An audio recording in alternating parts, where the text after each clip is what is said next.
Security grabbed her arm. "Ma'am, you can't just walk in here." The lobby froze. Dr. Renee Whitfield slowly looked down at the hand gripping her blazer sleeve. "I have an appointment." Diane Holloway didn't even glance up from behind the marble desk. "We don't accept walk-ins for wire transfers over 7 figures." "I'm not a walk-in." Mark tightened his grip slightly. "You need to leave." Several clients stared. Someone whispered, "Is she trying to scam them?" Renee gently removed his hand. "No," she said quietly. "I'm trying to do business." And that's when it started. 6 months earlier, Renee had identified Crestmark Financial Group as a target. Underperforming, over-leveraged, overconfident.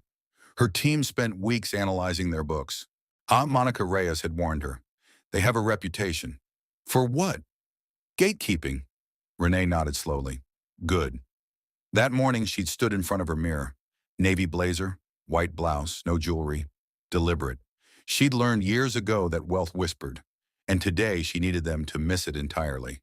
Her phone buzzed. Monica. Acquisition finalized. 51.8%. Board signed at 6 a.m. Renee didn't smile. She replied, "I'll be there at 9:30. Monica. "They're expecting you at 10. Renee, "I know." She arrived early on purpose. Watched the lobby for 20 minutes from across the street. Observed the patterns. Who got greeted? Who got ignored? A white man in jeans and a hoodie walked straight to the desk. Diane smiled. "Good morning, Mr. Patterson." A black woman in a tailored suit approached. Diane's smile faded. "Do you have an appointment?" Renee had seen enough. She crossed the street, pushed through the glass doors, and that's when Mark grabbed her arm. Diane finally looked at her. Up, down, shoes, no visible luxury branding. "What's the name?" she asked flatly. "Dr. Renee Whitfield," Diane typed. Her expression changed. "You're here regarding a $12 million escrow authorization?" "Yes." Diane leaned back. "And you're representing—" "Myself." Diane blinked. "I see. And what institution are you affiliated with?" "Whitfield Capital Group." "Never heard of it." Renee didn't respond. Graham Whitmore stepped out of the glass offices. Mid-50s, expensive suit, practiced smile. "There's been an increase in fraudulent escrow attempts," he said smoothly. "We have to be careful." Renee nodded once. "You should be." Graham smiled. "I'm not, especially when documentation appears inconsistent." "It isn't." Claire Donnelly joined them. Blonde, sharp, CFO badge clipped to her blazer. "Let's move this somewhere private." The word private carried weight. The lobby watched as Renee was escorted to a glass office, like a suspect. Inside the office, Graham closed the door, gestured to a chair. Renee remained standing. "Your transfer request was flagged," he said. "Why?" "The originating capital appears layered. Translation, money laundering." Renee's eyes didn't move. "Layered capital is standard in acquisition escrow." Claire folded her hands. "For institutional buyers, not individuals." "I am the institution." Graham chuckled softly. "Dr. Whitfield, what exactly do you do?" "I acquire underperforming assets." He smirked. "Like banks?" She didn't answer. Claire leaned forward. It says here you have a PhD in economics from Stanford." Pause. "Is that real?" Renee's jaw tightened slightly. "Yes." "And your parents?" Graham asked casually. "What do they do?" The air shifted. That question had nothing to do with escrow. Renee met his eyes. "My father was a postal worker. My mother was a nurse." Graham nodded slowly. "And they helped you build your capital base?" "No." "Inheritance?" "No."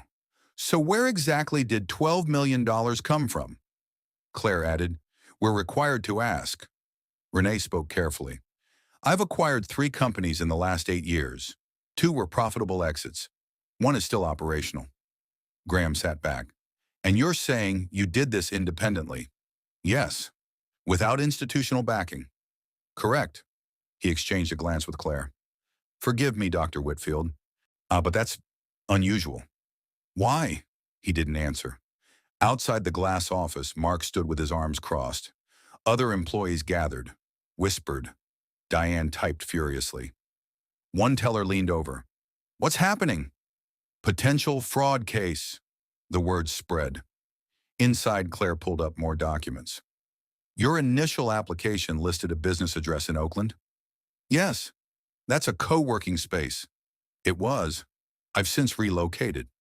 Graham interjected. And your primary residence. What does that have to do with escrow authorization? We need to verify asset legitimacy. Renee's voice stayed level. You have my tax returns, my business filings, my incorporation documents. Claire scrolled. There are gaps. Where? 2019 to 2021. I was building. Building what? Capital. Graham leaned forward. Dr. Whitfield, I'm going to be direct. We've had issues with individuals attempting to use our institution for questionable transfers. I'm not one of them. Then you won't mind additional verification. What kind? Compliance enforcement may need to get involved. Renee stood very still. Then she reached for her phone, typed quickly. Initiate phase 9. Recipient, Monica Reyes. Graham frowned. What was that? A text. To whom? My counsel. Claire's expression hardened. That's not necessary. Apparently it is. Graham stood. We're trying to help you, Dr. Whitfield. Are you? Yes. Then process my transfer. We need assurances first. Renee stepped toward the door. Where are you going? Claire asked sharply. To make a call. Back in the lobby, Diane instructed Mark. Do not let her leave with any internal documents. Leave, not finish. Leave. When Renee stepped out of the office, Mark blocked her path. Ma'am, we may need to involve compliance enforcement. Compliance for what? Suspicious transaction activity. Several clients turned. A couple in the lounge pulled out their phones, started recording. Renee looked at them calmly. Please don't. The woman hesitated. Are you okay? I'm fine. Graham folded his arms. Afraid of exposure? Renee turned to him. No, she said. Of ignorance. That line hit. Graham's jaw tightened. He turned to Diane. Call upstairs. Diane reached for the phone. It went dead in her hand. She pressed the receiver. Nothing. That's strange. Her computer screen flickered. Access restricted. She clicked frantically. Nothing. I'm locked out. Claire pulled out her phone. Logged into her system remotely. It booted her automatically. Yes, what the hell? Mark's security dashboard froze. The cameras went to static. His radio crackled, then died. Graham's direct line rang. He grabbed it. Whitmore. Silence. Then a voice. Cold. Formal. Mr. Whitmore, this is Andrea Cross from corporate. His face drained. What do you mean effective immediately? The entire lobby went quiet. Renee stepped forward. What seems to be the issue? Diane's voice shook. Corporate override. Graham tried his executive access code. Denied. He tried again. Denied. Claire whispered. This doesn't make sense. The main lobby screen flickered, then displayed Crestmark Financial Group emergency shareholder. Notice Graham stared. This isn't public. Renee corrected him. It is now. Customers pulled out phones, started filming. The IT department rushed into the lobby. Hey, we're trying to restore access. Diane's supervisor appeared. What's going on? No one answered. The glass doors opened. 3 board members entered, faces tight, uncomfortable. Behind them, Monica Reyes, tablet in hand, Bluetooth earpiece, heels that echoed. Graham stepped forward. There's clearly been some mistake. One of the board members, Patricia Langford, cut him off. The only mistake was ours 3 months ago. Graham froze. What? Patricia looked at Renee, then back at Graham. We failed to recognize a serious acquisition offer when it was made. Monica stepped forward. Dr. Whitfield, she said calmly. The acquisition closed at 9:02 a.m. Silence. Renee faced them all. As of this morning, Whitfield Capital Group holds 51.8% controlling interest in Crestmark Financial Group. The entire room stopped breathing, and Diane blinked rapidly. You're saying, I'm saying, Renee continued, you now report to me. Mark's hand fell from his belt. Claire's mouth opened. No words came. Graham's face went white. You can't just... I can, Renee said. I did. One of the board members stepped forward. Dr. Whitfield has been granted full operational authority, effective immediately. Monica raised her tablet. All executive decisions now require her approval. Graham tried to recover. The board will challenge this. Patricia shook her head. We voted unanimously. You sold us out. We sold shares. Legally. Renee turned to Diane. You accused me of fraud without evidence. To Graham, you implied criminal conduct. To Claire, you questioned my financial legitimacy. To Mark, you placed hands on a lawful client. She nodded to Monica. Or transcript, Monica raised the tablet. All statements recorded via lobby audio system. Diane's knees nearly buckled. That's not legal, Monica interrupted. Lobby audio surveillance is disclosed in your customer service policy. Section 12, paragraph 4. Graham's voice shook with anger. This is retaliation. No, Renee said. This is consequence. She spoke evenly. Effective immediately. Diane Holloway, terminated. Graham Whitmore, terminated. Claire Donnelly, terminated. Mark Ridge, terminated. The lobby gasped. Graham snapped. You can't fire us in a lobby. Renee met his eyes. I just did. Diane started crying. I have a mortgage. I have kids. You should have thought about that, Renee said, before you profiled customers. I didn't. Monica projected internal documents on the lobby screen. Emails, memos, training materials, a hidden classification, Tier 3 verification clients. Disproportionately, Black, Hispanic, immigrant surnames. The lobby went silent. Monica scrolled through. March 2023, email from Diane Holloway to compliance. Flag client for additional verification based on presentation inconsistencies. She read another. June 2024, Graham Whitmore approves new protocols requiring 3 forms of secondary ID for high-risk demographics. A man in the lobby stood slowly. Mid-60s, black, retired military posture. I was on that list, he said. His voice carried. They made me bring my discharge papers, my pension statements, my birth certificate. A Latina woman near the window spoke up. They asked for 3 years of tax returns, for a checking account. Another voice. They asked where I was born. I said Detroit. They asked for proof. The air shifted. Claire whispered. That was compliance protocol.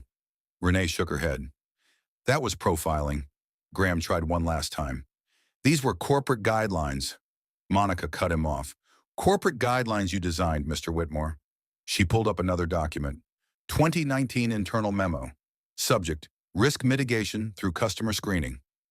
She read aloud. We recommend visual and behavioral assessment as primary indicators of account legitimacy. Graham's face went red. That's taken out of context. Former training director Thomas Aldridge stepped forward. Gray hair, tired eyes. I designed that risk language 15 years ago, he admitted. The room turned to him. We coded presentation bias as financial caution. Yet we trained staff to trust their instincts. We told them certain clients required more scrutiny. He paused. We never said the words, but we all knew what it meant. Renee looked at him steadily. And today we remove it. She turned back to the room. No one here was targeted because of money. Pause. They were targeted because of perception. Monica gestured to security, not Mark. Corporate security. Please escort the terminated employees from the building. Diane sobbed. Please, I'm sorry. Renee didn't look at her. Graham shoved past the guards. You'll hear from my lawyer. Monica smiled coldly. We have recordings of every interaction. I'd reconsider. He stopped. Claire said nothing, just walked out, head down. Mark followed, silent. The elderly veteran approached Renee, extended his hand. Thank you. She shook it. Oh, you deserved better. We all did. The Latina business owner joined him. What happens now? Renee looked around the lobby. We rebuild. The lobby stood in silence. Then one person clapped, then another, then more. Renee didn't smile. She simply said, power doesn't shout, it doesn't argue, it doesn't beg to be believed, it waits. And when necessary, it corrects the system. 3 months later, The Crestmark lobby looked different. New staff, diverse faces behind every desk. The Tier 3 protocols had been publicly abolished. A press release, a formal apology, settlements for affected clients. A young black woman in a business suit walked through the glass doors, confident, no hesitation. She approached the desk. "Good morning," the teller said warmly. "How can I help you today?" "I'd like to apply for a business loan." "Absolutely. Let me get you started. No interrogation, no suspicion, just service." Upstairs in the executive office, Renee watched through the glass. Monica entered. "The board wants to know if you're keeping the name." Renee turned. "Crestmark stays." Pause. "The legacy changes." Monica nodded. "They also want to know your next move." Renee looked back at the lobby, at the young woman filling out paperwork, at the veteran opening a new account, at the system finally working the way it should have all along. "We make sure this never happens again."